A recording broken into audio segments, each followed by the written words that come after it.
Hi, I'm Tane. And I'm Aid, and this is Altar Call, a Married at First Sight podcast.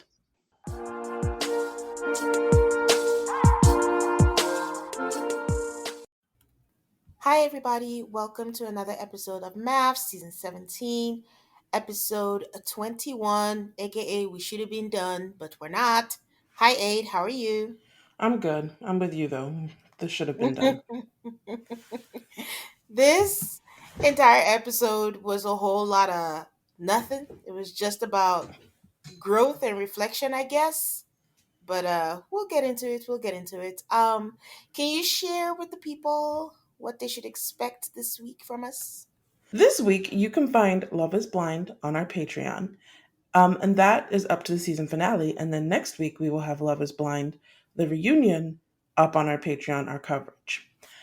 We had previously told you guys that we were going to do traders on Patreon. But surprise, special gift.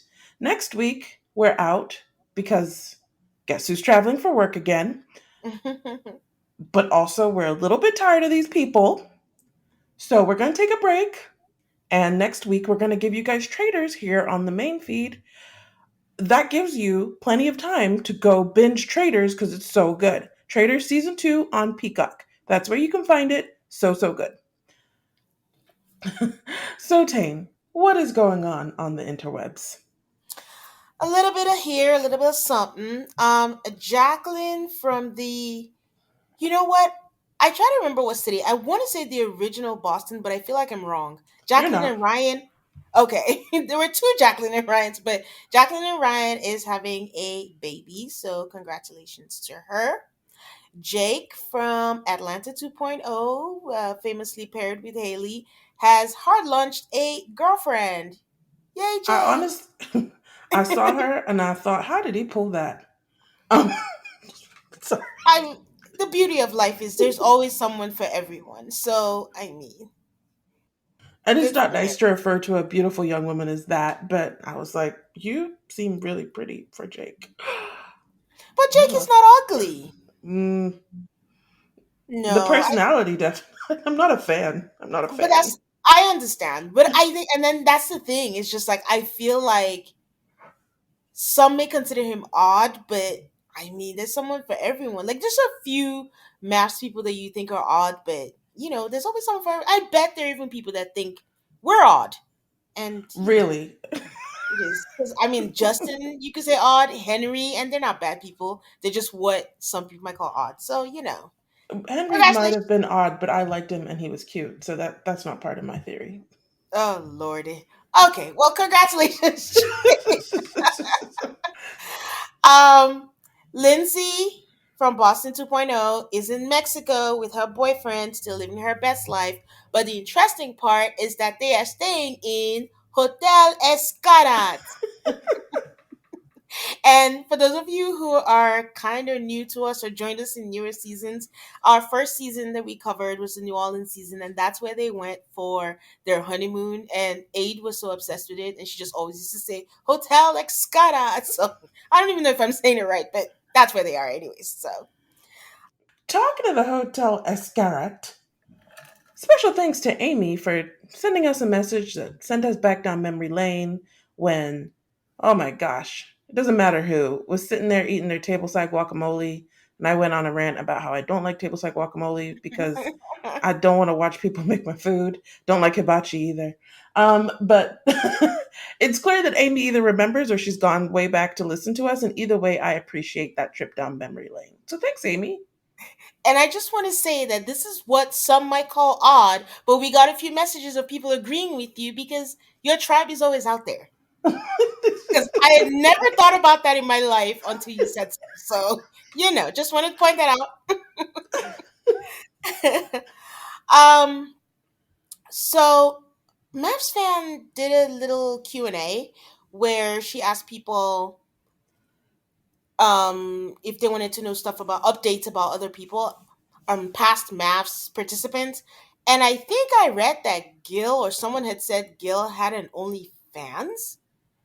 And I'm like, and I think she said no, he didn't. And someone was like, nope, I saw it with my own eyes. And I'm like, wait, did we know that? Is this new information? Again, I don't trust my memory these days, but I'm like, what? Sounds like Gil, news to me, but I'm officially never surprised. Never surprised anymore. OnlyFans makes money. I don't know from who or how, but it the serious, serious money. you know, sometimes, you run across things and you see the amount of money that they make, or even when Larsa said how much she made on Real Housewives of Miami, and recently this week, I think Karuche, Chris Brown's ex girlfriend, just announced that she was opening OnlyFans, and people like have a foot fetish, and they just want to pay to see her feet. And I'm like, if I get a pedicure, I don't even have to put my face, and I just put my feet, moisturize it real good. Will I get a lot of money? Because that seems like an easy way to make money. But anyways, Gil, make your money, boo. I think he got a house too. So, congrats to him. Clara is moving to Canada for her boyfriend. And Fun. I think I saw this because Virginia voted, I said voted. Virginia said something about people thinking they were together or something like that. And she was like, even though she's moving to Canada to be with her boyfriend, she just said it in passing in a caption. So I'm like, good for her. It looks like her relationship is going well. How many Eh, people do you think sent Virginia messages talking about I think that's your girlfriend? I feel bad because I'm not sure if that's what it really was. I just saw it in passing, but just in case it was, I think a lot of people. I find that the comment section, people that send messages to people can be really, really bizarre. So I expect that it would be a high number, especially when people are just catching up. They just might, you know, Okay. just in case. But speaking of moving, Lindy, who is now a flight attendant as her second job, has passed her flight attendant 6-month probation, and she's taking a break now. So good luck to her because it sounds fun. She gets to go to many countries, but it just looks like it's exhausting. Also, just I being imagine so. I mean, I spend a lot of time on planes, and the whole flight attendant see the world thing, it doesn't seem that great. yeah. On a serious note, Lifetime posted a clip of the week's episode, and Beth from the Charlotte season responded in the comments saying that it was a clip of Becca saying like she wants to see what the experience is like off camera, and she made a comment about, yeah, so much for the off-camera experience. And she mentioned something about filming with two black guys, and no one asked her what was going on.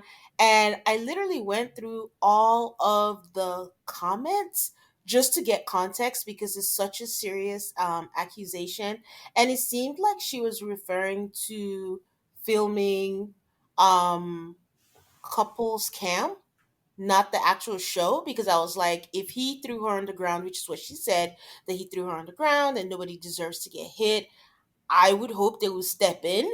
But this seemed like to be couples cam and no one asked. And then she says, like, he took everything during the divorce. He lied about filing for the divorce, and she was the one who actually had to file.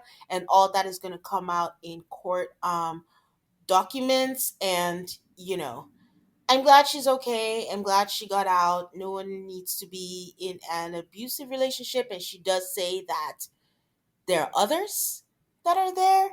So just sharing, what she said on there. Shout out to Rachel.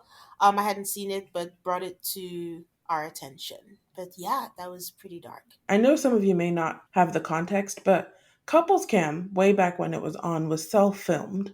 So there was no crew. It was just the couples filming themselves, Yeah. which is part of why maybe things were missed. I'm not making excuses for anybody, but Yes. Yes. Yeah. Yeah, that's all I got for this week. I think that was a lot, Tane. I think that was a Yeah. lot.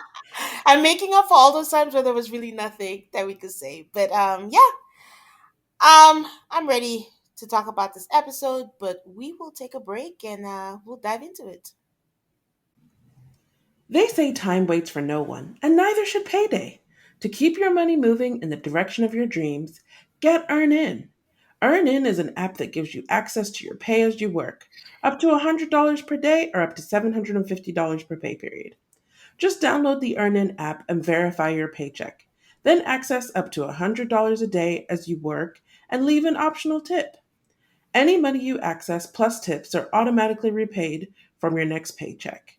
You can use the money you get from EarnIn to make sure you have your spending money ready for your fun spring break trips to the beach. Make EarnIn a part of your financial routine and join EarnIn's over 3.5 million customers who say things like, when I think about EarnIn, I think about financial stability and security. It gives me a lot of peace of mind. Download EarnIn today. That's spelled EARNIN in the Google Play or Apple App Store. When you download the EarnIn app, type in Alto Call on the podcast because when you sign up, it'll really help the show. That's Alto Call on the podcast. Subject to available earnings, location, daily max, and pay period max. See earnin.com/TOS for details. EarnIn is a financial technology company, not a bank. Bank products are issued by Evolve Bank and Trust, member FDIC. If you're like me and looking to cut back on alcohol this year, Recess Zero Proof Craft Mocktails are the perfect alcohol replacement. They've recreated the cocktails you know and love, like a lime margarita and a grapefruit paloma, which happens to be my favorite, so you can enjoy the flavors and feelings of those cocktails without the booze. Zero proof, zero compromise. Listeners can get 15% off the Recess Mocktail Sampler at takearecess.com/AltocallMAFS. Each can of Recess is a lightly sparkling mocktail made with real fruit and only 25 calories or less. It's a guilt free way to unwind. They taste just like your favorite cocktails, without the alcohol. Whether you're relaxing after work or hanging out with friends, make Recess Mocktails your drink between drinks or your forever mocktail. Get 15% off Recess Mocktails now at takearecess.com/altercallmafs. That's ALTARCALLMAFS. So you can enjoy your favorite cocktails without the consequences. Okay, and we're back. And you guys, we watched After Party. After Party was an hour, no prison brides in between. And so we are not going to have a bonus episode of After Party. Instead, we are just going to talk about it on this episode because my mind was shook. Let's be clear here that After Party was 1 hour, but we were shooketh because of one person, and one person only, and his name is Cameron. I'm inserting that Sheree gif. The one where she's like, like when you don't know what to expect. I was just like, what is What? happening? What is happening? But anyways, as it applies, we're gonna sprinkle in all the important tea that was spilled on there. So we start the episode with the girls. They're still together, and by the girls, I mean Emily, Claire, and Becca. This is 3 days after decision day. Looks like they're still in the apartment. Emily says that none of the husbands have texted them after yesterday, which is the pizza party from hell. And my first thought was like, what do you want them to text you?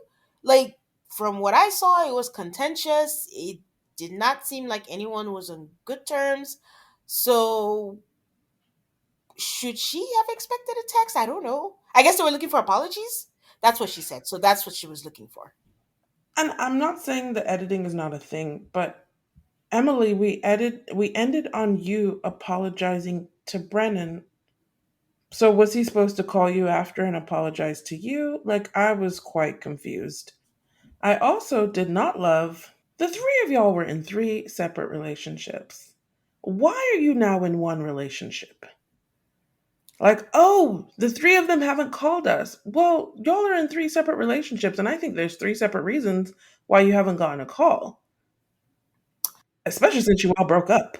This is part of what I struggle with is that you make a good point. Their relationship suddenly became a package deal, starting with the pizza party. And I think Keisha tried to allude to that on After Party, and I don't know that that was received well. But I do think there's a point to it. Like, there's too much involvement. I'm not saying don't support your friend, but every case was different. Lest we forget, Claire and Cameron were done.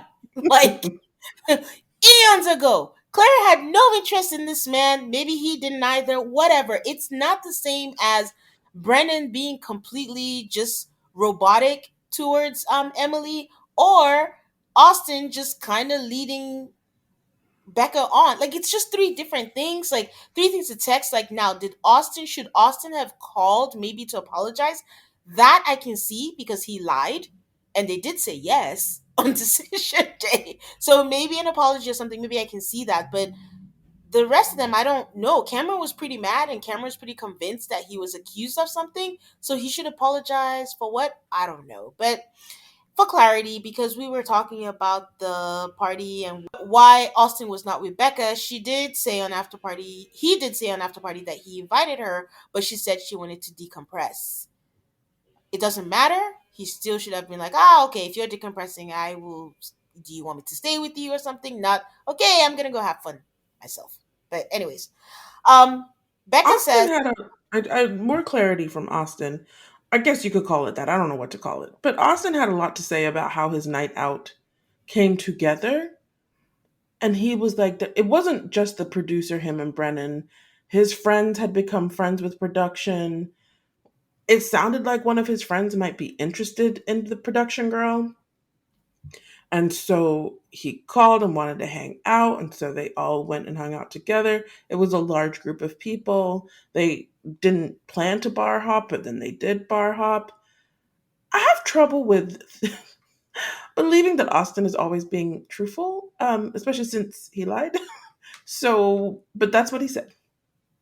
yeah, the only thing I found strange in that, I can understand like a rap party, so to speak, and everyone just saying that. What I didn't understand was how he became friends with the producer, and then his friends were also interested in the producer. How much is the friend hanging around them that they became friends independently? That didn't check for me. I wish he had said the friends who filmed.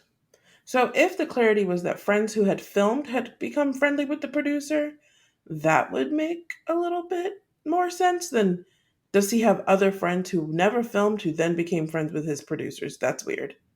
But even if they filmed, how much? Like, if he's the common denominator and they filmed for, I don't know, 8 weeks or more or whatever, how often are the friends filming that it's that they forge this friendship, that they're going to bars together? Like, I don't know. That seems a little odd. Like, I would think the friendship, he would be the middleman and he's the one that's friends with them, but I just don't see how often they're hanging around, that they're that close of friends that they're hanging out independently of him and he joined them. But I'm with you on that. Like, Austin might be bending the truth a little bit. And we learn more about Austin's lying because oh, sorry, we didn't mention that there were four guests total, but the fifth guest was Keisha's husband, Brad James. First half had Austin and Chloe, and the second half had Cameron and Becca. So she tells us that Austin just be lying for no reason. Like, for example, he lied about vaping, and then Brad tried to be deep and all and said, maybe he didn't feel like it was a safe space for him to let you know that he was vaping. And Becca's like, I don't have a problem with him vaping. And there's nothing else to say to that after that. I feel extra special judgy, but I am like, okay, Becca, if he repeatedly lied to you, you knew he was lying about things that you didn't even care about. Is that not a red flag of epic proportions? Not even lying about stuff that you might actually care about. Lying about stuff that you know you don't care about. That is really, really, really a red flag. Yeah, it is. I don't know if you saw the rumor where it was said that Austin and Becca were gonna say no, and then the producers told them to say yes because they needed someone, and that explains why they were the most miserable yes we've ever seen in all of the Oh, seasons. okay, well then Becca should own that. On After Party. And so should Austin. So who knows what's true or not since we have two different shows going on. So Becca says that back to present day that she's wondering what else Austin is lying about, if he lied about the producer. Claire says that Cameron leaving the party, that she just knows that he left because he felt guilty, that he couldn't look her in the eyes. Girl, what? Mm-mm-mm. What are you talking about? First of all, the man has a heart condition, and you guys decided that you were going to raise his heart rate all through.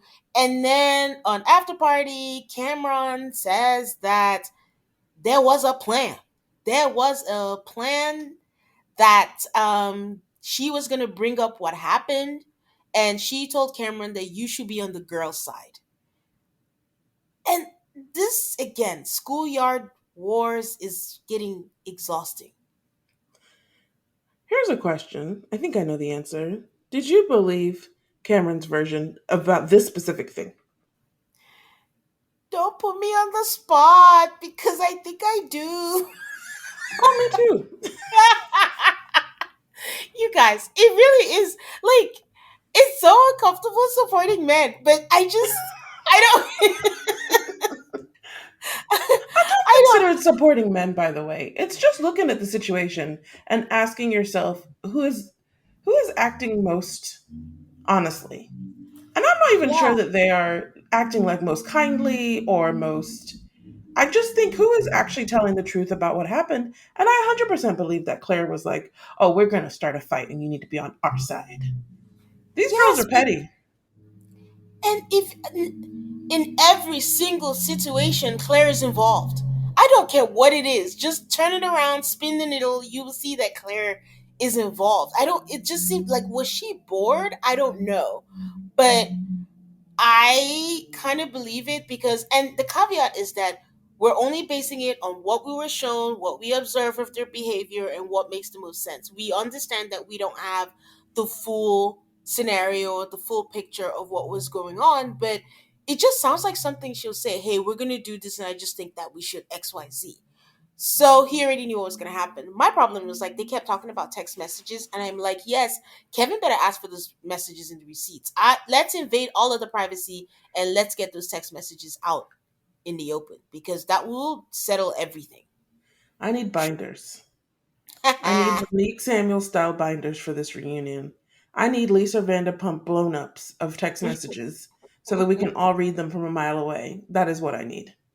Yep, and they should submit all those evidence to the producers now so they can scout through it and then they can show us the highlights. We are not going to go through it all that time. Like everything should have been submitted right about now. But yeah, so yeah, Claire does believe that Cameron leaving meant he felt guilty. So we go back to Chloe and Michael, our alone standing couple. It's 19 days till their decision day. Chloe tells us that she's always wanted an animal sanctuary and she wanted him to experience this. So they're at a farm called Broken Shovels. He actually posted a cute video of that scene and stuff this week. So they're showing them all the animals, and Chloe really is. She loves animals because she starts crying at the sight of a. They showed like a disabled cow, and then she tells us that she's always wanted to live on a farm, and this is her dream in the future. Michael is like, "Yeah, I've never envisioned that." um they talk about foster children, and she said she wants older children and she's looking at about fostering five at a time. And Michael is like, uh-huh, what does that look like? She's like, she wants space for each of them, she wants each of them to have their own bedroom. Michael is very silent about this, and he's like, would we be aligned on this? Because this feels like it requires a different kind of engagement. I'm, on the other hand, like, I don't think Chloe has thought this through. Like, she's just had a dream in her head and she's just like vomiting it out, but she hasn't really thought about the reality because that's a really tall order. Like, what house are they gonna get that has like at least seven bedrooms if all five are gonna have theirs and they're gonna have one? Has she thought about the cost? Has she thought about juggling a whole life with five older children who are being fostered? I I think part of my reaction to Chloe's like dreams is like my feelings towards animals versus children. Because I'm like, you want to foster five children, you have a beautiful heart. Yeah, But it's like people who say they want five kids. You're allowed to want five kids, but you need to have an addendum. Like, let me try one, see how it goes, and then we can go from there. yeah, Because the reality of five foster kids who are all older, who are all teenagers, and it's not like you can just go to the store and pick them out, by the way. Like yep, fostering, they'll come at you all different times in different places. It's it sounded nutty. And maybe yeah, there was a part where she came back to reality, but that wasn't in this conversation. yeah. It definitely was not. And it's kind of amazing how similar she is to Keisha because on After Party, they talk about because Keisha actually has like a farm and she has talked about how she wants to adopt kids also. So maybe she should have a conversation with Keisha first and see the reality of it and see if she might want to tweak that a little bit. Michael does tell her that, yeah, he's just never thought of this before her. Who has? Chloe, it seems. So then we move back to Becca. Becca is moving out and Claire comes over. My annoyance with Claire was very high. It has been high all season, but right now identifying her as the villain is just made it worse. So she's talking about packing and she's saying like, "Yeah, I was done packing. It was just one box again. Your marriage was done eons ago." You know, do you realize that Claire got to do what Alyssa couldn't do? Stay in the apartment and hang out with her girlfriends? Yes, Claire got to have the full experience. She even went in the couples retreat without a couple. So, anyways, so Becca says like Austin says he doesn't understand why he can't have a friend that's a producer. And, they're both like, Claire's like, oh, he doesn't get it. And I'm like, well, neither do we. What is the whole thing with the producer? Why can't he have a friend? What is the whole cameras of the business? Is it? I'm tired of these people. If they're not going to tell us a story, I'll say it again. The criticism of this season is there's a whole story that we're not getting. There are two versions, we're not getting it. What makes it worse is they've decided to go version B or A for After Party and version B or A for the main storyline. So we know that there are different versions that we did not get. It's one thing if we don't know anything at all. So it's just pretty exhausting and not fun to watch when we know that there's so much stuff we don't know. Hmm. So Becca says she doesn't need that kind of person in her life, that she has been that person, that she has been controlling, and she has gaslit people, and she has worked hard not to be that person again, that it will be hard for her to move on because she still, she says, loved Austin, and she thought that they had a shot, but in less than 24 hours, it crumbled. So they talk about the fish, and she says because Claire asked her if she's taking it, she goes like she thought about just taking one, but ethically she should take both. I didn't quite get it, but I think I remembered that one of the fish is named after this so-called producer.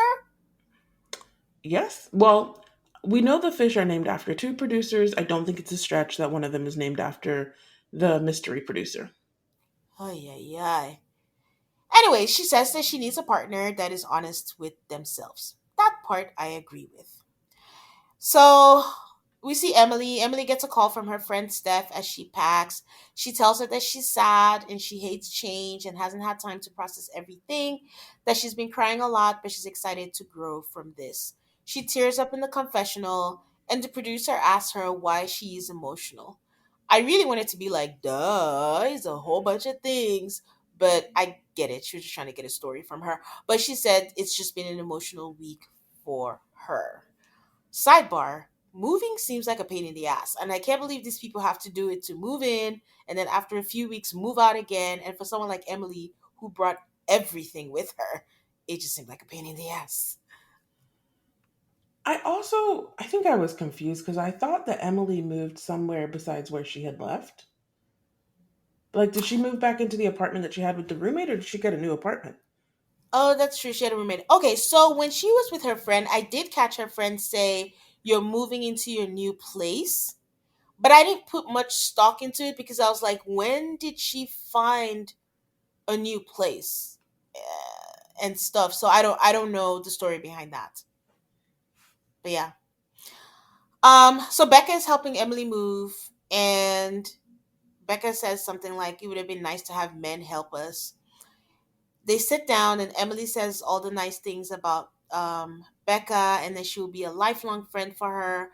Becca says that looking back on the honeymoon, it was like looking at baby them until it slowly unraveled. They both say that they don't want to go out into the dating world until they work on themselves, and they talk about growth. Like there's a lot of talk about growth and getting to know themselves better. Emily says that the men treated them that way for a reason, and she has wondered why. And she asked Becca if she has wondered why. They're just trying to take, I guess, the positives from the ending of their relationships. Um, Emily says that a positive for her is that this is her first relationship and it will help steer her away from the bad ones. Becca tells her that she will be an amazing partner because of the way that she's accepting of criticism and she's great. So we see Austin move back in with his roommate, Kyla. Was it Kayla or Kyla? I have Kyla down and I'm wondering if I'm missing a vowel. I think No, it's I think Kyla. it was Kyla. I don't know Okay. why I think that. I could be wrong. With Kyler. So, and when he moved in, it honestly hit me that when Nicole was on the show, she was right. I don't think anyone talked about where they were going to live. Because honestly, they all just moved back to their old places seamlessly and quickly. I don't think Kyla got another roommate. Like, who's going to pay the rent for that month? But, I will anyways, say when Nicole said that, I Becca and Austin did have one conversation about where they would live. they did. What did they They did. decide? I think they decided they were going to get a place together, but they were the only couple who talked about where they were going to live. Well, they're the only couple who said yes. So it still tracks, even if they broke up. So he says it sucks coming back without a wife.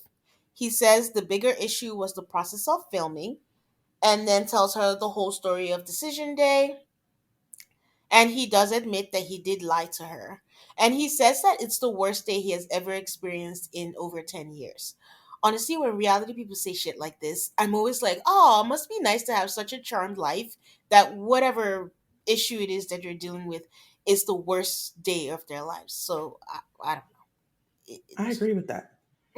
It sounds so melodramatic.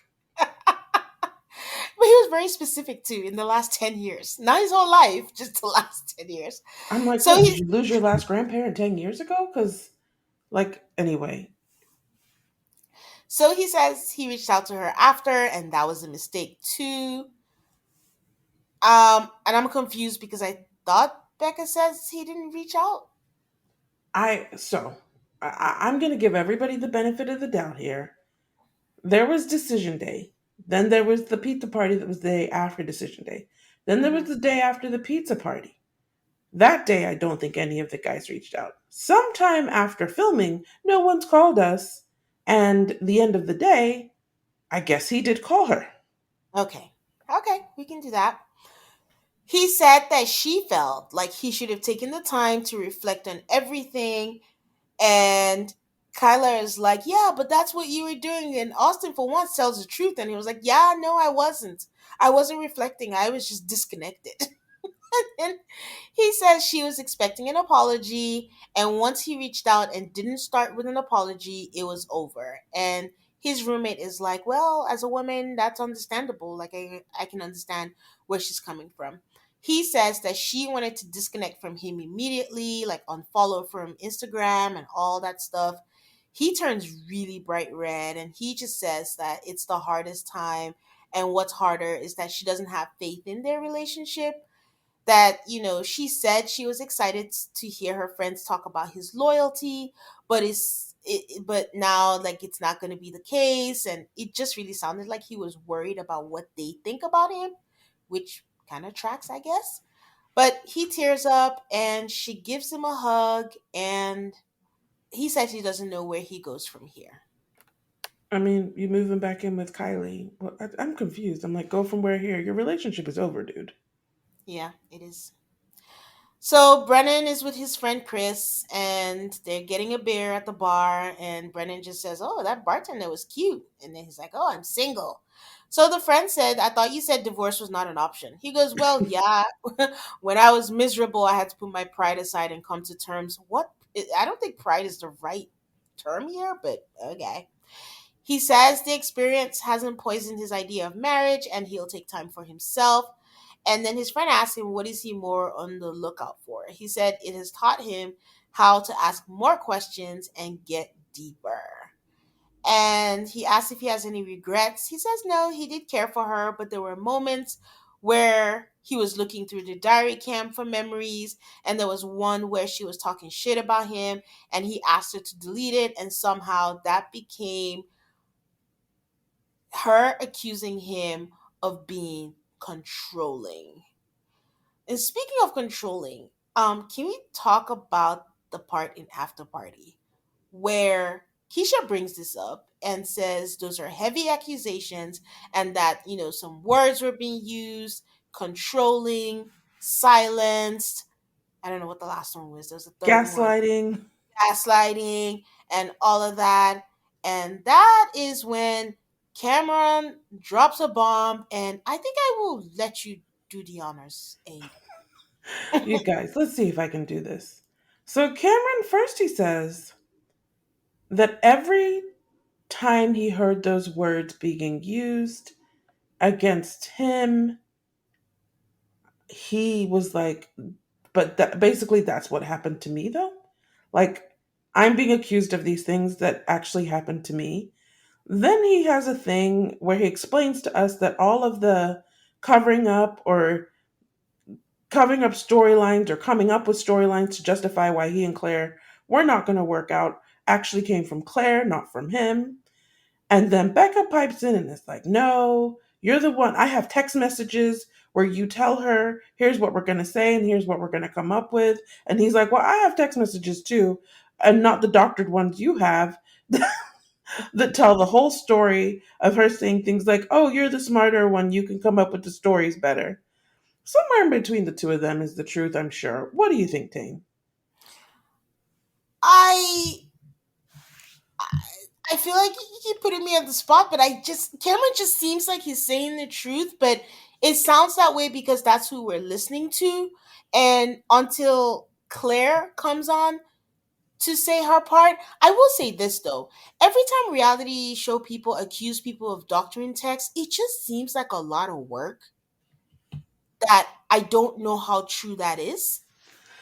I think doctoring is like a bit much. I think what happens is a screenshot can only fit so many text messages. Mm-hmm. So if I send you a screenshot of a text message conversation, Mm-hmm. if there's other stuff that may not be in your favor, maybe you leave that out. Yeah. Yeah. So just convenient screenshot sending or whatever. But I'm not a fan of how much is the word animosity. And I'm not saying like there shouldn't be animosity, but it's just the way it's like it's like one gang against the other gang, and it's like they were all individual journeys. And everyone now thinks that they have to be on the defense, and in that defense is where things are being flung around and everyone's becoming reckless. And in Cameron trying to defend himself, that's when he threw out that Emily cheated on And Brennan. Keisha's like, what? Yeah, like We'll talk about the cheating, but I just want to. The interesting thing about the Cam Claire thing is, I think neither one of them looks that great, and I think they're both equally guilty of trying to make things look good. I doubt they're the first couple to do this, but mhm. both of them, and I think mainly her, because I think she felt the need to get on the bandwagon with her girls. Um, you don't either Well, one of you look good. You both did this, and now you're trying to accuse the other one of being the cause when it's something that you clearly did together.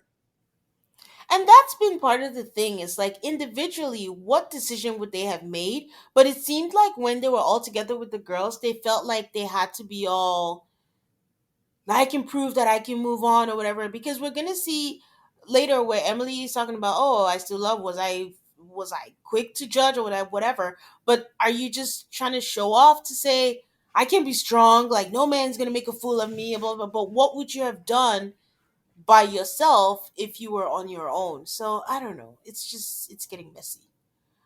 So yeah, I'm surprised that Keisha did not know about the cheating. She genuinely seems surprised. He dropped, About and that was the other strange thing. Maybe he was being calculating, but he dropped it like it was nothing, or he dropped it like something he thought everybody in the room already knew about. Yeah, it's just reckless because again we're not getting context because I do think that what she did really well was throw it straight to Becca. Becca, what do you have to say about this? Because Because they're watching out for you. There's no way that the answer would be like Becca being like, "Oh, I don't know anything about this." All of them know everything about everything. because they're one group. And Cameron was like, oh, she was there. So Cameron was just all gloves off and all that kind of stuff because Keisha had to even tell him, like, let her speak, like, all that. So she does say that it was true that after she got messages, and apparently Brandon was doing the same thing, and she was just angry and she went out, she met an Australian, and then they started making out. But then she made a comment where she said, like, in this context, it's like it's not a big deal or something, like, Cameron is just saying this to deflect something to that effect. And I'm like, guys, that if it was the other way around, like, it would be like this huge thing. But something they're also not telling us is at what stage in the marriage did this happen? I would say Yeah. that that is some key information that would be good to know. Yeah. I, And the timing is very important, but it almost when do we think Brennan checked out of the marriage? The day she after the came over honeymoon. to see his house. Oh, I thought it was after. Okay, yeah, after the honeymoon. Like by the honeymoon, he was already checking out. I guess So, I'm just like, what does I think it's I think the hypocrisy is always what gets people. If Emily, we had found out that she made out with some guy, would it be a little bit scandal? Yes. But it's the fact that she and Claire made a very big deal about this comment about a double date that actually did not ever happen. mhm. When in that freak out was she making out with a dude from Australia? Which I loved that little tidbit. And then the second part is, so Cameron said this in defense of why he didn't want it coming out. He claimed that he was trying to do it to protect Emily. That part I do not believe. Everybody's so self-serving this season. He said he was doing that because if you bring out anything, it's gonna start throwing dirt and it's gonna come out that she did that or whatever. So he told Claire, don't say it. And Claire was like, I don't know, what did she say? I don't care, like cheaters get what's coming to them, I guess is what she said. And he's like, what kind of friend is that? This is my question. How did Cameron get the information that she kissed somebody else? Do we think that he's having random conversations with the other girls? He got it from Claire. The Exactly. same way Which Claire got the information about the double date that never was. exactly. Which is why I think she's the villain. And I'm just like, if you were truly being a friend and she's mad and she's whatever, why would you even share that information knowing it would get to Brennan? Why give Brennan ammunition? Okay, yeah, cheating is bad, guys. Don't get me wrong. I'm not saying that, but I'm just, in this situation, if Brennan was really, truly cheating and all that stuff, like, why not just, and we're all talking about solidarity and being friends, why would you share that information with anybody? Why would it go outside of the circle? Now, remember in that after party where Emily was like talking a little shit about Claire and how Claire was acting like everything was good with Cameron when she was in her own stuff? And we were like, why is she like hostile a little to Claire? That's odd. Might it be because Claire told Cameron about her making out with the Australian? We shall never know. Oh, we might at the reunion. We don't know. I mean, they're all good now, it seems. They're all the best of friends, but I would like to know how they moved past all that. Well, they didn't film together.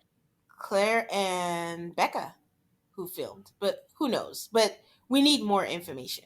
honestly. But also, I'm sorry, going back to your point of if everybody in the room knew, when they switched to the second half, I wondered why Brad didn't have first chair. I mean, I wondered why he had first chair the first hour, but then when he was in the middle in the second hour, I'm like, why did they move it? But when Cameron dropped two bombs, I was like, ah, okay. And they needed a buffer to not sit side by side with each other. Anyways, he says that he feels, this is going back to Brennan and his friend. He says that he feels hurt and he doesn't feel the need to see her again. And his friend is like, I don't think he has closure. He's gonna regret it. I was like, does Brennan look like he needs closure? No, I don't think so. But also, I'm always very surprised when people like Brennan, who seem like so miserable to film, agree to be filmed beyond, you know, after decision day. Like I would be like, no, I'm not doing this anymore. I'm done. Speaking of, we didn't see Lauren with the other girls. I don't know if that means anything, but we didn't see her film with them. I don't know either. Yeah. So, Chloe and Michael, they go to a bar. They're being very flirty. I'm living for their flirtiness. He's staring intensely at her. She beckons him with her finger. They kiss. And then they laugh. And then she laughs. I kind of don't like when she laughs. Anytime they're like in a romantic setting and she starts laughing, it's always like, why are you laughing? It's a sexy time. Like, you know. But Michael tells us in a confessional, like after the sex store, no pun intended, they slid right into having sex, and sex with her was great. And I'm like, Chloe and Michael saved the season from a dry spell. Michael says, okay, let's talk about the immediate future since they live in small apartments. Like, what are the things that are priorities for her? She says, we have five animals, so size and parking. Her lease is up in December. She asks about them living together. He's like, yo, I think maybe we do 4 to 5 days together and then 2 days to recharge. I'm like, that sounds like a good plan because she's the one who says she needs to recharge, but she didn't seem enthusiastic about that, which I was surprised by actually. Because I didn't know if he was suggesting that because of her need to recharge, but she also didn't say anything when he said that. So she wonders, like, if we did that, are we gonna feel married or is it gonna fizzle out? He's like, I'm not worried about that, and brings up like the time that she left. Like most people would be like, what the fuck? But for them, it's like what they needed to keep their marriage on track. She doesn't really say where she stands, but she asks him, is there anything that gives him pause? Like this is a safe space, and she say what scares him. He says, I'm not scared of an animal sanctuary, but having 500 animals scares me. I'm not scared about fostering, but fostering 5 kids scares me. So it's more the intensity than the idea. This So I man don't. said it's more the intensity than the scope, and I loved him for that. It is like it was such a good way of putting it, but but yeah. So I don't know that they came to a resolution, but I am glad that he spoke his mind rather than saying we'll figure it out. So yeah. I feel like Michael and Chloe had a switch here, where for the first time I felt like Chloe was more into this than Michael. Yep. Absolutely. I saw that too. And that kind of scared me. But doesn't that always happen? Like the guy's so into them and then they're not. And then the girl finally switches, is on the same page. It's like, and I've read this somewhere, it's as a joke, but it's like, what's the fastest way to scare a guy? Show him that you're into him. Once you show a guy you're into them, they're like, oh my God, she actually likes me. No, make it stop. And then they start acting funny. So, go ahead. I didn't think it was that. I think Michael, up until now, has been all about accentuating the positives and ignoring reality a little. And I think he's just like, he was doing, what is it, real world, when people stop being whatever and start getting real? Yes, but I do think they face some real life situations. And he's just never had that shift. So, and I guess seeing it play out, and for the first time seeing him have some kind of doubts, I didn't like that. It's You scary. didn't like it? Oh, I liked it. Oh, okay. All right. We'll I take a think it will break lead and them to talk. reality. I think it will lead them to reality, which is where they need to be. Okay. Okay. All right. We'll take a break and discuss this some more. All right, guys, we come back to Becca on FaceTime with her friend. At the same time, Austin is meeting up with his friends to discuss, I don't know, the aftermath of their um, so called relationship. So Becca tells her friend that she needs to send a Venmo for business, and the implication that she makes is that her business is not she's not been as focused because she's been too busy with Austin. And she says that she never well, her friend says, I never thought that you would be in a relationship that would require that much time and energy. I was like, it wasn't just the relationship, it was the whole reality TV show that she was filming at the same time. Thank you. I was like, I understand. Like, it's not a regular relationship. It's condensed in 8 weeks. There's filming, there's required meetups. It's not regular life. Like, what are we saying here? And maybe that was code word for the friend. Like, I thought you would invest a lot into this whole process and get something out of it, and lo and behold, not so much. Um, Her friend is like sad that it didn't turn out the way that she wanted. But time and energy was being taken away from stuff that Becca cares about. And I don't know if that was her business or something else. I don't know either. Austin's with his friends and he tells them it's been a roller coaster, lots of ups and downs, but it ended on a down note and it's been tough. The lack of specificity in sort of that description is very much how Austin, I feel like, talks. His friend is like, oh, I don't want you to be too hard on yourself. Becca does this thing where she's like, I know that I can be critical and I have high expectations. And she's just worried that that's what she did to Austin. By the way, Becca's wearing a shirt that says, I'm sensitive. Self awareness? Maybe. And I think it's fine to be sensitive. Her friend says that if she had been less, I don't know what, like critical or whatever, it wouldn't have changed anything. The way you grow is to talk about things, and he shut down. His friends ask him if he would have done anything differently, and he says a lot. Once again, there was no specificity. Yeah. He Do talks you about. Do Sorry, go you ahead. remember? Do you remember in the very beginning when he was with his groomsmen on his wedding day, and we were wondering, like, is Austin just a playful guy, or is he like a man child, like someone who just never matured and never grew up to adulthood? I think I remembered that because I'm thinking like Austin has a lot of growing up to do. I think he does.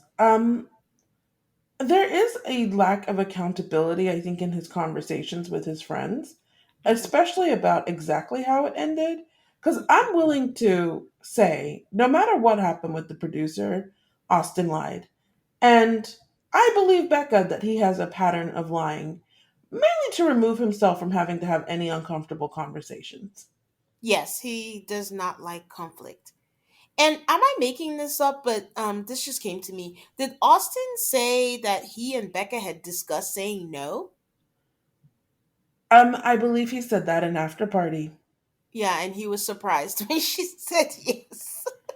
This is the least surprising news because we all believe they should have said no, and the only reason he said yes is because she said yes. So Yeah, thanks for clearing that up, Austin.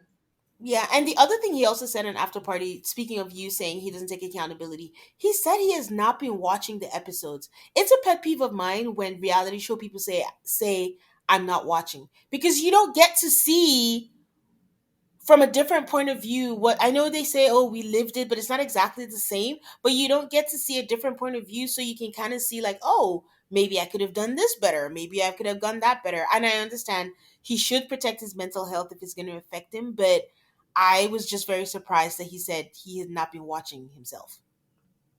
Apparently, it sounds like he's been having people filter back parts of the show to him through their eyes, or maybe they tell him specific scenes he should watch. I don't know. But it is, I agree with Tane. If you're on a show, you have to watch yourself. How else will you do all this learning and growing that you people like to talk about? Yep, and he said he's been hearing only good things. I was like, Austin, come on. That's why you should have watched it. So this is where he tells his friends and us that he's talked to her after the argument. They talked about what they wanted in their future, and they realize there's no salvaging this. So he talks to his friend, they talk to their friend, and basically they both tell their friends, no way this could work, growth, change, lessons. I found it interesting that he didn't tell his friends the intimacy part. Hmm. They've all shifted now to this whole I lied and all that stuff, but the whole intimacy part has been removed from it because that is a big thing that will make someone feel insecure. What do you think maybe the intimacy thing is seen differently now? No, because he never quite told her why. He just kept telling her on Monday at 6 o'clock, Friday at 2 o'clock, and he never said no. I don't want this not to happen. So I don't see it differently.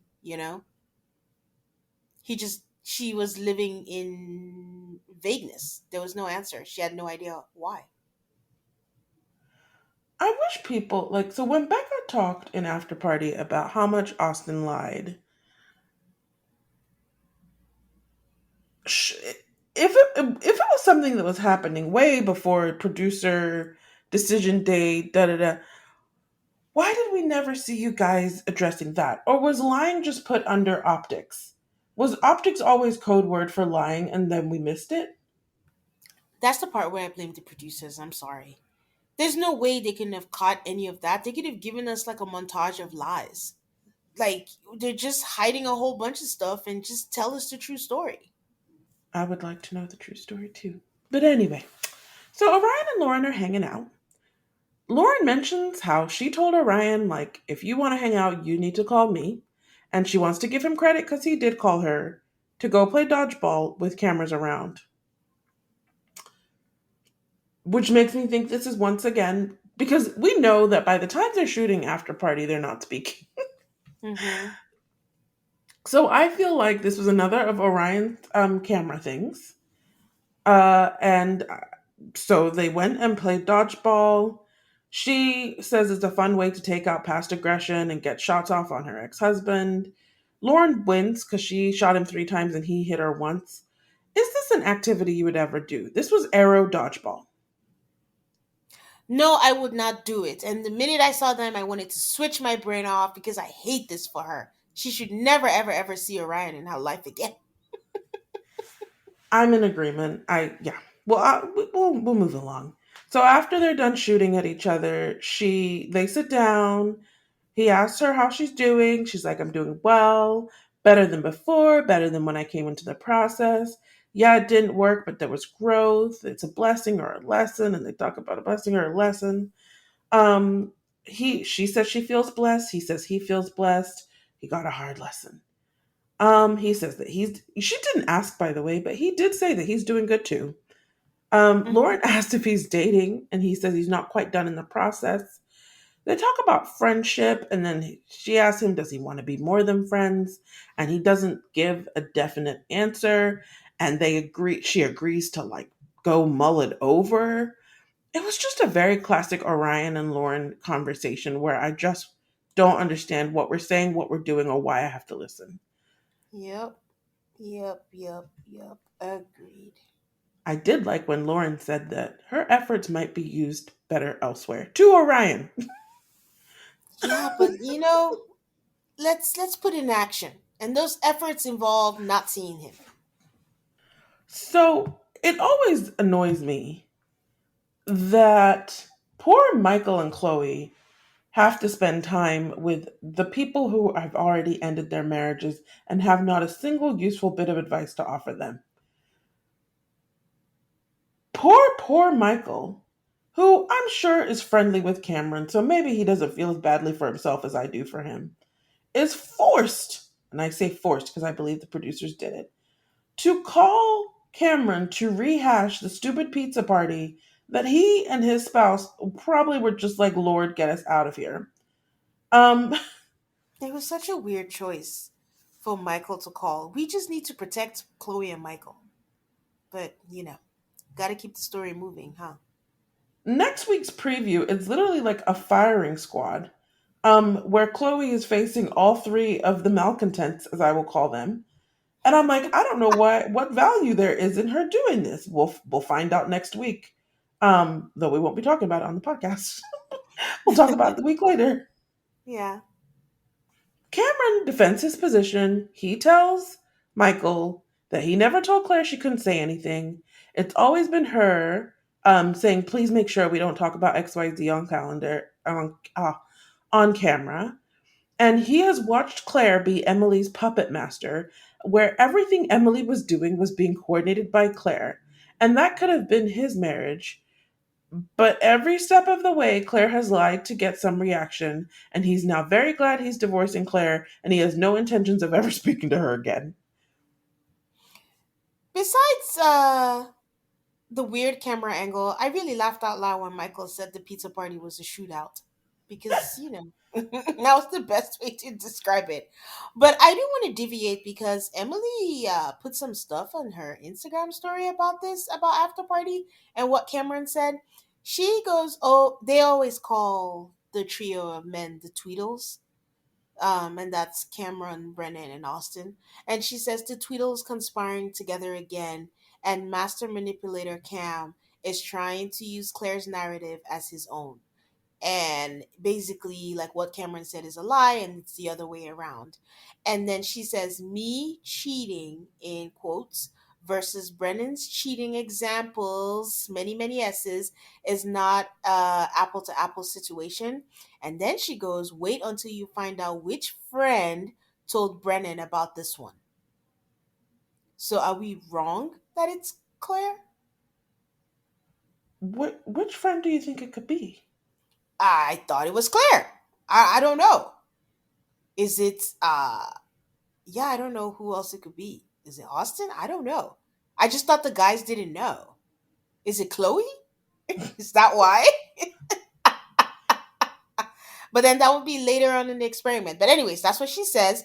And then she goes, "Oh, and Keisha Knight Pulliam silencing us women and gaslighting us on national TV about us being gaslit, plus bringing her husband on to have backup to double team bullying us girls. Hashtag buzzwords. And then I am back to being absolutely disgusted. Hashtag women should support women." I am like in shock. And I will say, I think there's a big enough sample size of cast members who have been on After Party who not everybody has been like, I love Keisha. Alyssa comes to mind. Yes. But the majority of the cast members say Keisha's Hmm. really nice. Keisha, like, they don't have bad things to say. So I'm not really trusting this narrative that Keisha did anything besides her job, which is to ask you guys questions, to ask the guys questions. The only woman on there last night was Becca, so I guess she's referring to Becca as being ganged up upon by Keisha and Brad. Look, guys, I'm not Hmm. buying this. Maybe I'm too much of a fan of Keisha, but I'm not buying it. And it's just tough. And I always figured that we would eventually get to this point. Like in the beginning, we're all like, Keisha's just doing her job, trying to get this, but it's going to get to a point where you can't you can't be neutral, I guess. And she does do her best, but again, it's just we're working with what we're being fed, and this is tough. I just hate that we're in this position. The other trap that Keisha kind of has to fall into is she has to get both sides where at all possible. Yeah. She can't just have people on the show saying whatever and not even everything gets followed up with. But I do think that's part of her thing is like, if you say something, then the other person gets a chance to respond. Allowing Cameron to say his piece on After Party, asking questions when he says things that require follow up, is not bullying anybody. It's just allowing Cameron to say what he wants to say. Is Keisha supposed to say, no, you're lying, don't say that? So that Yeah. Emily's stuff doesn't come out? Yeah, you're literally on the show to do that. And I just, maybe what she got pissed off about was when she was saying those are strong accusations, but that's not a lie. and there's only a certain tone you can take when you're not part of that. And I think a very strong thing with all the cast, honestly, not just the women, is they're leaning very heavily as if feelings are facts. But feelings are not facts. You can feel a certain way about things. You're allowed to feel that way, but it doesn't mean that it's correct. And a prime example is the whole we watched Cameron and Claire have a conversation, and honestly, both of them could have an experience, and the way both of them would talk about it, we saw that with our own eyes, would be two completely different things. And he brought that up in the fight, like, why is it so far-fetched that what I said about the double dating could be misunderstood a different way, because we never see things the same way. So because we saw that, that's what we add to the context when we get all this information. So I yeah, it's just exhausting trying to figure out. It's like watching volleyball or tennis. We're watching them go side, left, right, who said what is true, what is not. But they're cameras, why don't we know the truth? The cameras don't get everything. And then what? I mean, this is like you said, feelings and facts. I'm Yeah. perfectly content, I think, with the women feeling a way about this experience or feeling a way about the guys and how they were treated. I think the problem that I have is the collective, to where everything now is a collective experience. It's not just that Becca had an experience with Austin. No, Becca had the same experience with Austin that Claire had with Cameron, that Emily had with Brennan, and I just don't buy that to be true. Yeah. Well, I look forward to when Emily is on to hear her side, and then also the reunion, because they keep dropping nuggets. And even after Cameron's bombs, Keisha was like, okay, we're just going to take a break. And then that was it, really. Maybe they were like, we need to save something for the reunion. And Well, Cameron dropped his bomb, and then Emily got to respond to his bomb, and that was it. I don't think you like really like and, closed off well. and the stuff he said about Claire being Emily's puppet master, he said that to Michael, who has no idea what's going on. Michael even says, "Oh." Because Cameron's like, oh, sorry for dumping all this. And Michael's like, oh, totally fine to vent.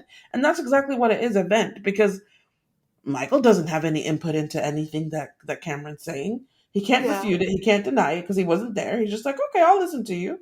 Hmm. So then Cameron remembers that like someone actually has an active relationship still going, not just bitterness. And it's like, so how I heard on the grapevine that you guys are doing really well. And Michael's like, yeah, you heard right. Um, though the through the journey things have been primarily good, and Cam's like, oh, that's awesome.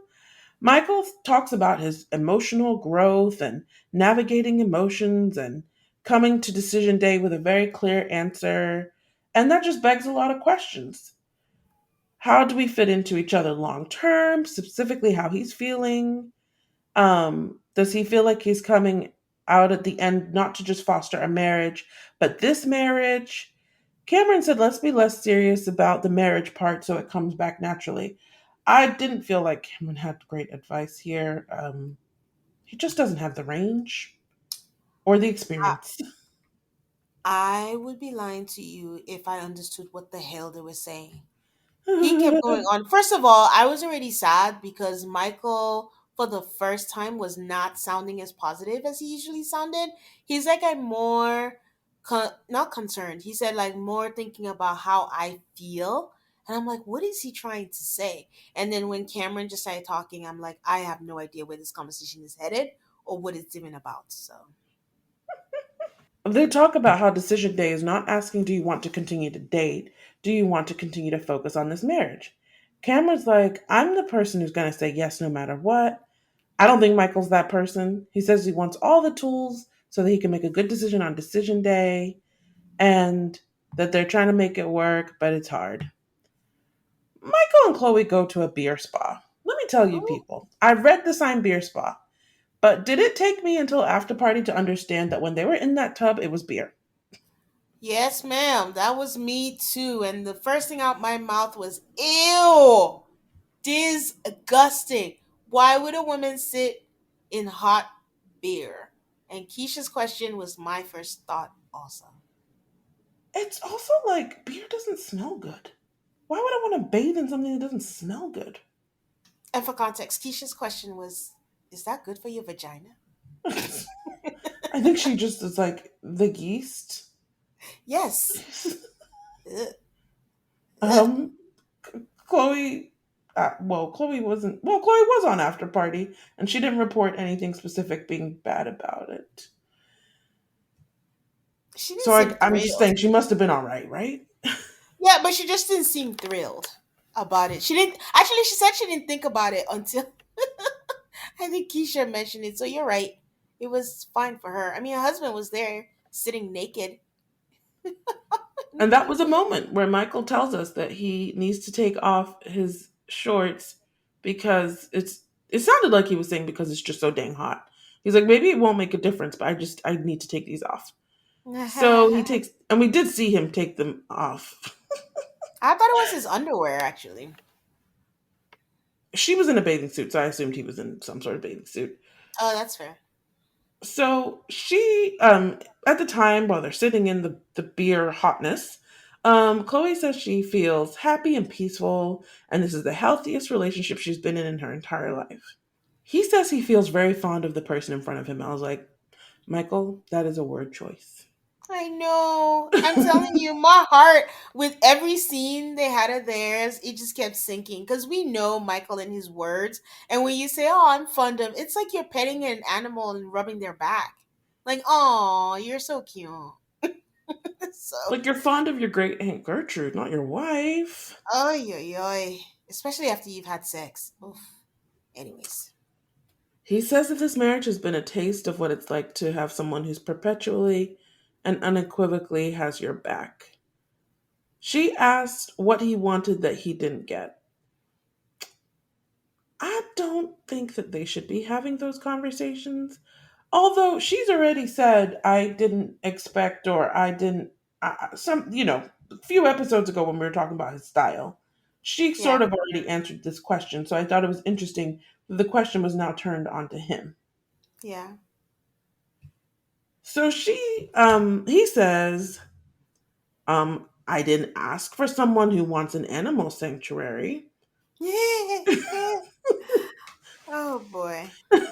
Mainly because who's going to think to say no animal? I mean, I would say that, but who else who has three pets would say, "Oh, no animal sanctuaries." But at least he loves animals. He asked her the same question, and she says she came in asking for an empathetic man who wanted to love me. She said 6'3" with yoga muscles who goes to Whole Foods. I was a little bit confused by her thought here. That was very specific. And then she says, and you're 5'11" with boxing muscles, but it works. It seemed nice. I didn't think she should have said this at this point in their relationship. What, really?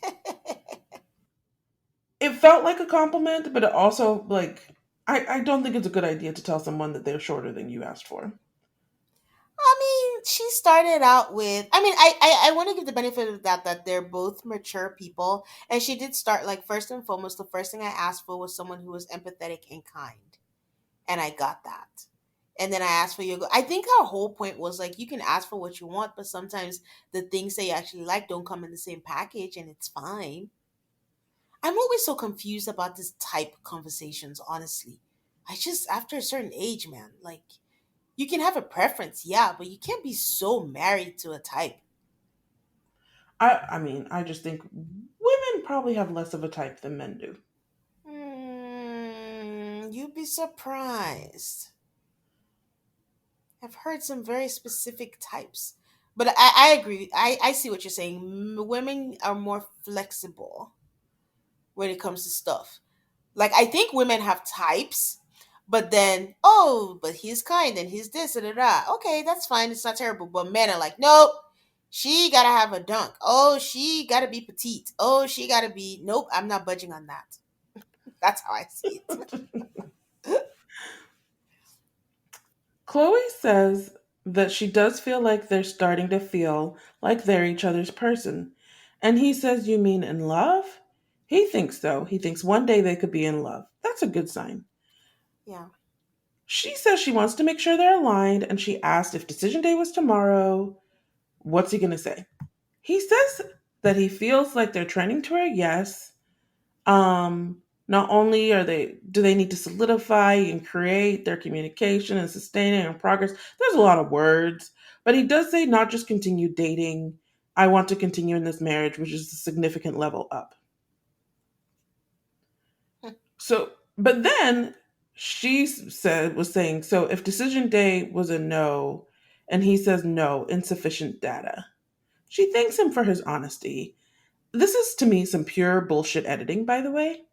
Oh. Because she thanks him for his honesty. Okay, good. And then she says this kind of sarcastic, like happy 1 month anniversary. But I think it's only sarcastic in the context of that conversation. And I think she said it much later in their conversation. Oh, okay, okay. I see what you're saying. Okay. So what did you I think insufficient data at your 1 month anniversary is not a bad answer. He said a lot of stuff about how he likes her. Yes, he did. But if she's, I don't know about the editing, but if she's interpreting it the way I see it, this man just called her the candle in the sun and the thing and the selfless person on the earth, a much better human, and was just so effusive about the compliments he had for her. And then all of a sudden saying, "Oh, insufficient data," and I don't know what you're thinking and all that. It's a huge turn for me. It just didn't. He's saying nice things, yeah. It just didn't feel good. Nice words are coming out his mouth, but as I'm watching it, I'm like, oh no, what is happening? Why didn't we get to see her answer to the same question? I don't know. They're the only couple they have to edit, I guess, and they like a good fake out. Moving on. All I can say is Emily and Becca went and got their auras read. As a person who's not into the woo-woo stuff in general, honestly, if they had went and gotten their signs read, if they had gotten their palms read, if they had gotten their tea leaves read, I would probably put more stock in it than this weird aura business where this woman tells them everything they would like to hear. Do you have Okay, any thoughts on anything they heard at the auras? pause. I just wanted to ask, did you feel the same way with Jasmina and Michael? I did. Y'all could Okay. go back. Okay. I'm still waiting for Jasmina's twins. But honestly, I don't want to. No, I did not get anything that I felt because it was all nice things, and I'm just, it's a reality TV show. It's very hard to believe that.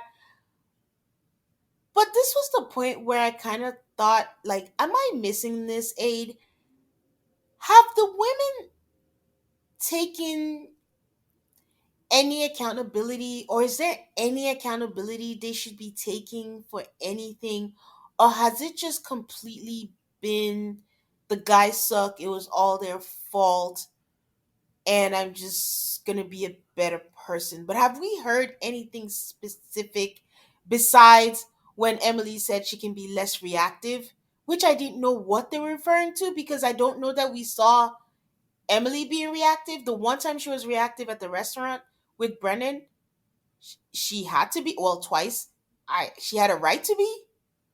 So, do you think the women have been accountable, and is there anything they should be accountable for? I think Becca has taken strides to be accountable for her stuff. But I think most of the time when I hear Becca, my frustration is that she kept on plowing through, ignoring signs that she should not be plowing through. Hmm.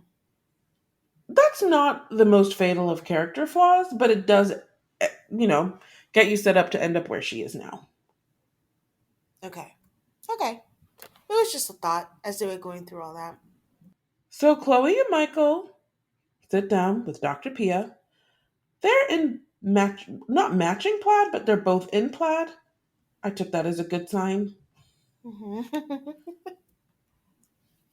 So Michael asks um, Chloe if she's scared, and she says She is not scared, she's just on edge. And so in an interview, Chloe is like, I don't know where me and Michael are. She thought they were doing great, but then she posed the question about decision day, and Michael says, I don't know. And she doesn't know about all the things he was talking about because she thought they were doing well. I'm just happy that Chloe is like raw, honest, and invested. Yeah, I think it's the closest to we've been saying we don't know where she stands, but her even being scared about not knowing where they stand, um, gives us an inkling as to where she's leaning. So that's good. What do you think she's leaning towards a yes? Oh, leaning towards liking Michael. I'm sorry. Because I Okay, just didn't know if she liked him or not, but her caring about where she stands with him shows that, she's actually liking him and agreed, not agreed. sure. So in their like sit down with Dr. Pia, Michael talks about how they are fortunate that they don't have a misaligning of values and perspectives, like where they could live or budgeting. I'm like, these people have talked about budgeting. Um, they are aligned. Dr. Pia knows stuff, so she asks about family. And Michael talks about what we already know, which is well, we weren't sure at this point, but when he was on After Party and a previous episode, he did talk about how he's not planning on telling his mom about him being married, and we learned that he doesn't plan to tell her until after decision day. And Dr. Pia is like, "Are you sure that's a good idea?" Basically, and Chloe is pretty quick to jump in there and be like, "I am in agreement with him on this decision," and I I was don't know like, why Is this a Doc- good thing or a bad thing that she's okay with his mom not knowing that he's married? I don't know why Dr. Pierre acted like she did not know this. She was all, wait, wait, wait, wait, wait. You don't know? She doesn't know that you're not married? It was on an episode when they had dinner during their honeymoon. So why was she acting shocked? I mean, maybe she didn't get. I mean, I know that they get clips, but they don't get everything, so maybe she just didn't get that one. That's an important one. There's a reason why she asked that question. So I just wanted that. Then they transition to the discussion about leases and where they're gonna live. And Dr. Pia, which I'm glad she says it, she's like, it's not a good idea to live separately.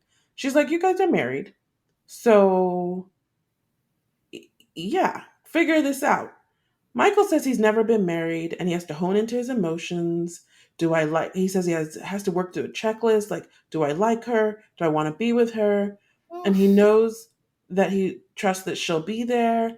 And like he answers yes to his checklist of questions. So I'm like, the answer is yes to all your questions, why are we waffling on decision day? What is going on there, Michael? Yeah, especially when he says, I know what I want to feel. And the unsaid part is, I don't feel it yet. Oh, Mm-hmm. and then my heart just sank to the bottomest part. But Dr. Pierre was not letting them slide at all. So, maybe she brings out an honesty.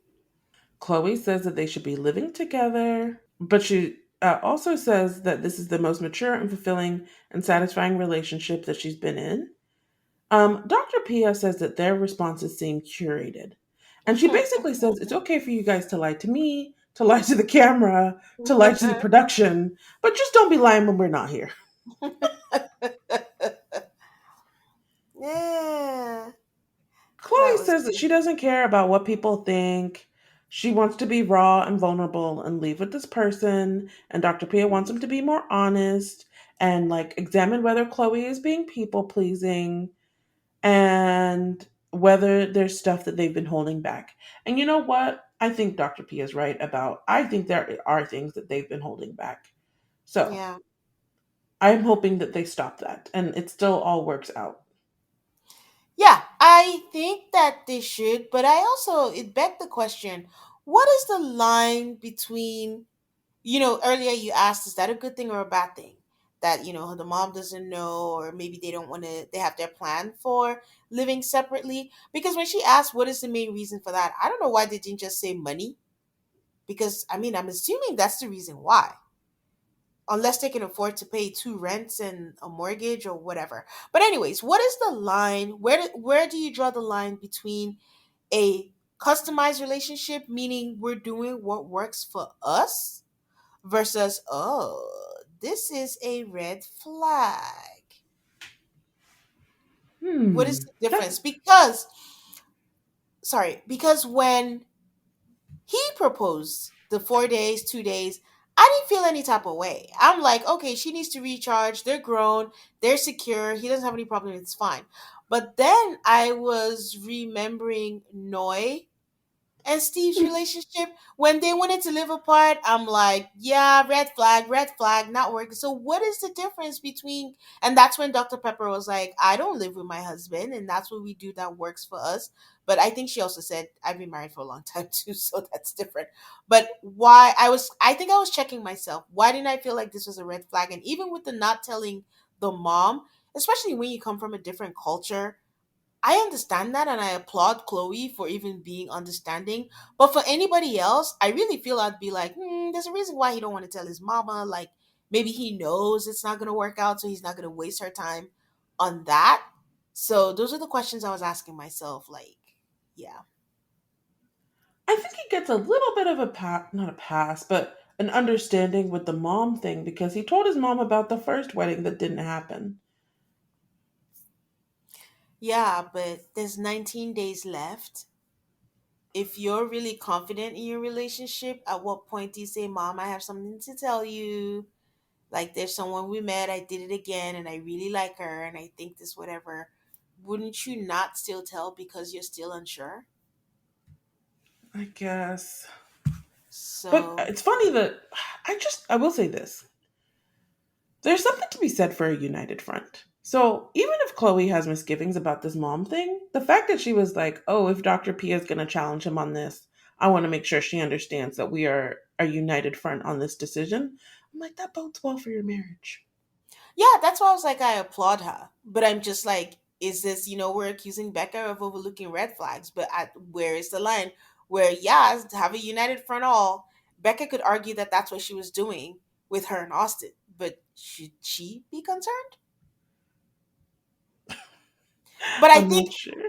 the ultimate thing is we're giving them passes because we like them. That's Oh just how yes. human that's just human nature work. They earned equity in the whole maturity of their relationship and Michael saying and doing the right thing. So we're giving them passes. That's really the answer to the Tane, I question. really appreciate you saying that because I just have my rose colored glasses on with these two because I actually like both of them.